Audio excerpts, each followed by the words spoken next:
منو دعوت کردن تو میدون روستا برای سخنرانی.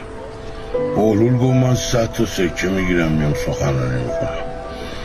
خلاصه مردم پول جمع کردن، 100 تا سکه رو جور کردن به این دادن و این اتفاقا یه سخنرانی خوبه به درد بخوری هم کرد.